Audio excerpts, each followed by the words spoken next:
Hi, my name is Akhil Paleru. I'm going to be a senior at the University of Michigan in Ann Arbor, where I study public health. I'm applying to medical school this summer, and I've been a volunteer for Lori's Hands since fall of 2023, and it's had a major impact on me. Been, in fact, a motivation in me aspiring towards being a doctor.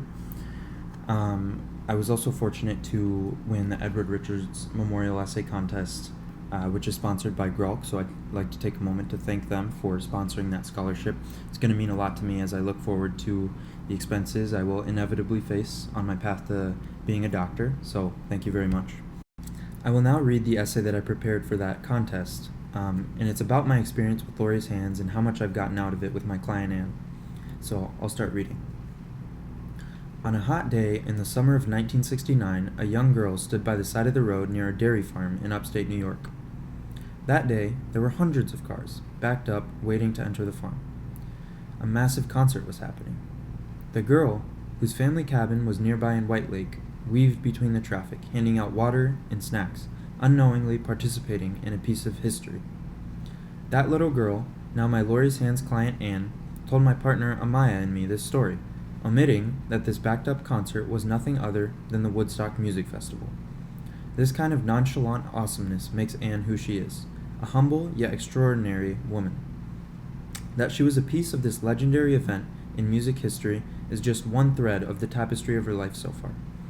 Whether teaching English to and housing immigrants back in Pittsburgh or playing games with her grandson now, she is passionate about making the world somewhere where people can be better, something that I want to take with me into my future. The lessons she has learned along the way, she has conferred to me, and they will make me a better doctor and public health professional down the line. One such lesson has been cultural humility. Anne is Jewish, and she's faced much anti-Semitism in her life. She's often vulnerable about her ethnic and religious background, recounting the ways that she has been treated because of her identity. Her vulnerability has made me more comfortable about sharing about my culture and my experiences with racism too. As I aim to be a doctor, being able to speak earnestly about these experiences will allow me to understand the socio-emotional aspects of health beyond the physical diseases and injuries. This will make me better at confronting the trauma that arises from hate, which brings me closer to my goal of being a doctor who centers public health and social justice in my clinical practice.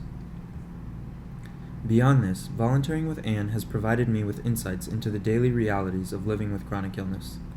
Through my time with her, I've witnessed firsthand the resilience required to manage these persistent health issues. I've come to understand that chronic illness affects every aspect of a person's life, not just their physical health. This understanding has deepened my appreciation for the importance of holistic support, which includes addressing emotional, social, and psychological needs in addition to medical treatments. By observing Anne's courage and tenacity, I have learned to celebrate small victories, whether that be a clear bone scan or the ability to walk an extra lap. These lessons will undoubtedly make me a better doctor, as I now grasp the critical importance of treating the whole person and advocating for their overall well-being. To do so, I will ensure that my patients feel understood and valued throughout their healthcare journey. When I asked Anne what she would study if she could go back to college, she responded with agriculture and the environment. She loves growing things, but is more worried than ever about the impact of climate change on the food my generation and future ones will have. Anne is a forward thinker and the kind of person that the world needs to guide young people like myself. Without Lori's Hands, I would not have made such a meaningful connection with someone in a different generation than my own. Her advice, her actions, and her past are a testament to who she is, someone whose kindness defines her. Thank you for listening.